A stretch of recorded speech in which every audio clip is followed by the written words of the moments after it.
Today, more than 2 billion people live in the semi-arid regions of Asia and Africa. Home to a fourth of the world's population, these drylands exhibit some of the most unforgiving and harshest conditions to be found anywhere on the planet. Resultantly, those who call the semi-arid regions home, tragically remain the poorest, the hungriest, the most nutritionally insecure, and the most marginalized in the world. But it does not have to be like this. Change happens when institutions and nations of goodwill coalesce around a concern for common humanity in which a brighter future is created for all. And thus begins the story of ICRISAT, the International Crops Research Institute for the Semi-Arid Tropics. ICRISAT was established in 1972 by a memorandum of agreement between the Consultative Group on International Agricultural Research and the Government of India. India's Green Revolution started in the 1960s, and initial discussions were held for the establishment of a dedicated sorghum institute in the country. This concept later evolved into creating an International Crops Research Institute for the semi-arid tropics for key dryland crops. The foundation stone for ICRISAT campus was laid by the then Prime Minister of India, Mrs. Indira Gandhi, on the 11th of January 1975. Today, ICRISAT is the only international agricultural research center, IARC, with its headquarters in India. It is recognized as the premier global research organization for dryland farming. 50 years of innovation. For 5 decades, the journey of ICRISAT has been defined by innovation that constantly pushes the boundaries of possibility. ICRISAT's core strength lies in its world-class research and scientific innovations, with a focus on developing productive, climate-smart, and nutritious legume and cereal crops critical to the drylands, comprising chickpea, pigeonpea, groundnut, pearl millet, sorghum, finger millet, and small millets. 1970s, the beginnings.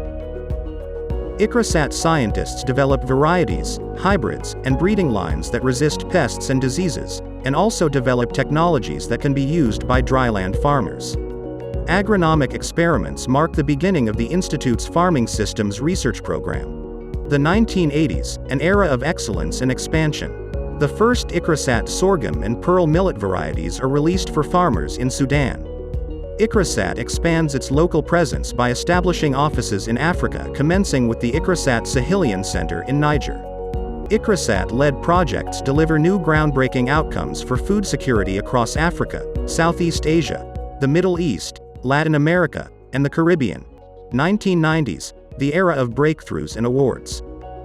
ICRISAT commences research to develop genome maps of sorghum and pearl millet with collaboration from Italy, the UK, and the USA. A geographical information system, GIS, that can manage multiple levels of spatially distributed data is set up for rollout across Asia and Africa. ICRISAT scientists breed ICPH8, the world's first hybrid pigeonpea with an increased yield of 30%, in partnership with the Indian Council for Agricultural Research (ICAR). The variety is released for cultivation. Director Generals Jim Ryan and Shauki Barghouti receive the King Baudouin Award for high-yielding and disease-resistant pearl millet and pigeonpea respectively. 2000s, the era of new horizons.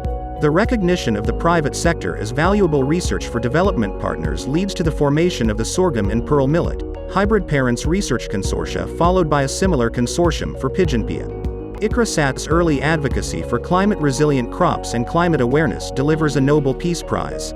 2010s, the era of digital and genomic technology. ICRISAT decodes the genome sequence of chickpea, groundnut, and pearl millet in collaboration with global partners. The combined impact of genomic and digital technologies results in fast-tracking crop innovations. This decade sees many world firsts led by the Institute: high oleic acid groundnut, high iron and zinc pearl millet, and sorghum contributing to improved nutrition in infants and children, supporting the attainment of the Sustainable Development Goals. Further breakthroughs include fungal disease-resistant and early maturing groundnut, machine-harvestable chickpea, high biomass sorghum for biofuel, drought, and heat-tolerant chickpea. Digital technologies for farmers take off with the establishment of the ICRISAT's iHub. 2020 onwards, the era of new opportunities. The modernization of breeding continues and many bold initiatives are undertaken.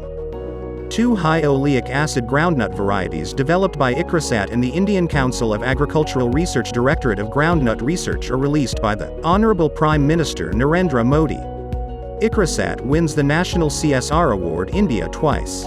The tropical legumes led by ICRISAT and its national partners leads to ICRISAT winning the Africa Food Prize 2021. As of early 2023, 1,230 ICRISAT varieties are released in 81 countries, further extending ICRISAT's global reach and impact.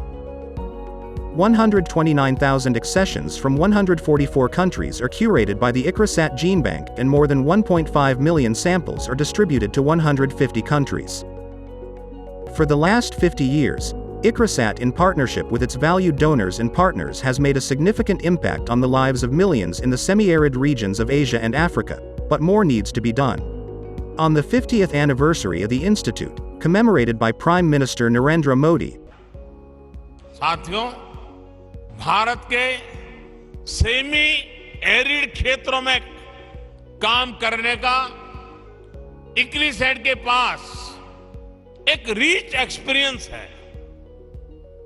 इसलिए semi arid क्षेत्रों के लिए हमें मिलकर किसानों को जोड़कर sustainable और डाइवर्सिफाइड प्रोडक्शन सिस्टम का निर्माण करना होगा। As the Institute stepped into its 51st year, its global leadership in millets took center stage, co-leading the International Year of Millets 2023 celebrations. That same year, its pioneering work was recognized with new accolades, including the UNDP's Mahatma Award for its transformative biodiversity and watershed initiatives in Bundelkhand, India. In 2024, the Institute continued to break new ground, developing and publishing the world's first pigeon pea speed breeding protocol. This breakthrough slashes breeding time, accelerating the delivery of improved, climate-resilient varieties to the farmers who need them most. Innovation continues with scientists developing a solar-powered water hyacinth harvester, turning an invasive weed into a valuable resource. Backed by the government of Odisha, it offers a sustainable solution at 1/10 the cost of market alternatives. The Institute co-leads in the development of the Global Strategy for Resilient Drylands, a bold blueprint to transform dryland agriculture through innovation, strategic partnerships, and climate-smart solutions. We are charting a dynamic course for the next 50 years, anchored in science, sustainability, and impact. As we look ahead, we invite you to be part of this journey.